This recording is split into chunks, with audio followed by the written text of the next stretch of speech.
सुप्रभात बच्चों, आज हम आपके बीच चर्चा कर रहे हैं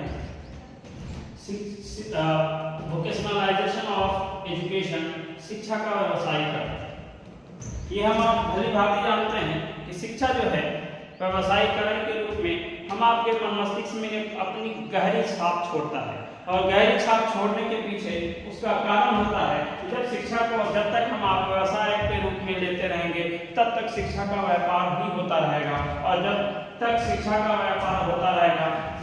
तब तक हम शिक्षा की गुणवत्ताओं और उसके कार्यकुशलताओं से दूर रहेंगे। इसलिए कि कोई भी शिक्षा है उसको व्यवसायीकरण के रूप में विभिन्न उसके रूपरेखाओं के माध्यम से हम आपको लेते हैं, लेकिन शिक्षा के व्यवसायीकरण के रूपरेखाओं को जब तक हम आप अपने मन मस्तिष्क में भली भांति तरीके से नहीं लेते हैं तब तक शिक्षा का व्यवसायीकरण जो है वो माध्यमिक शिक्षा के क्षेत्र में हो या फिर उसके विभेदीकरण के क्षेत्र में हो या व्यवसायीकरण की दिशा में हो, जब तक हम प्रयासरत रह करके हम शिक्षा के विभिन्न प्रारूप को शिक्षा के व्यवसायीकरण के योजनाबद्ध तरीके से नहीं लेते हैं तब तक हम सही गति में नहीं जा सकते हैं। इसलिए कि हम व्यावसायिक शिक्षा प्रणाली जो है उसकी अलग रूपरेखाएं जो हैं वो आपको काफी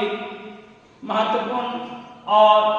मुनासिब कदम की ओर उसी समय ले जाती है जब हम उसकी आवश्यकताओं को समझते हैं। इसलिए कि कोई भी कार्यक्रम हो वो व्यावसायिक रूपरेखाओं को उसी वक्त आदान प्रदान कर सकता है जब हम उससे संबंधित होकर के शिक्षा के विभिन्न प्रारूप को हम समझते हैं। इसलिए कि कोई भी व्यावसायिक शिक्षा के अंदर जो है नियोजन तथा उसके उचित कार्यकुशलता या क्रियान्वयन की जो एक आवश्यक रूपरेखा होती है वो उसको प्रभावी उसी समय बना सकती है जब तक उसका प्रबंध किया जाए। किसी भी शिक्षा प्रणाली को उसको प्रबंधन समिति के द्वारा जब तक उसको प्रबंधता के माध्यम से विकसित नहीं किया जाए तो शिक्षा प्रणाली विकसित नहीं हो सकती है। इसी तरह से शिक्षक के द्वारा कार्य अनुभव, कार्य योजना या समाज उपयोगी जो महत्वपूर्ण उत्पादक कार्य हैं उन कार्य को कार्यक्रम के माध्यम से सुधारीकरण के माध्यम से आवश्यकता अनुरूप उसका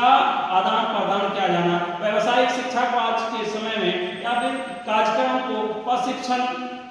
के माध्यम से या प्रशिक्षित योजना के माध्यम से उसको ज़्यादा से ज़्यादा महत्वपूर्णता दी जाए जिसके माध्यम से कार्यकुशलताओं का पता चल सके। आज के अंदर व्यवसायिक शिक्षा को भी ज़्यादा से ज़्यादा ध्यान दिया जा सके ताकि हम सही दिशा और निर्देशन में ज़्यादा से ज़्यादा काम कर सकें, और सही दिशा निर्देशन में उसी समय हम अपने आप को स्थापित कर पाते हैं जब हम योजनाबद्ध तरीके से किसी कार्य को करते हैं, और किसी भी कार्य को योजनाबद्ध तरीके से हम उसी समय कर पाते हैं जब हम अपने जीवन के अंदर शिक्षा के व्यवसायीकरण को उसी समय बढ़ावा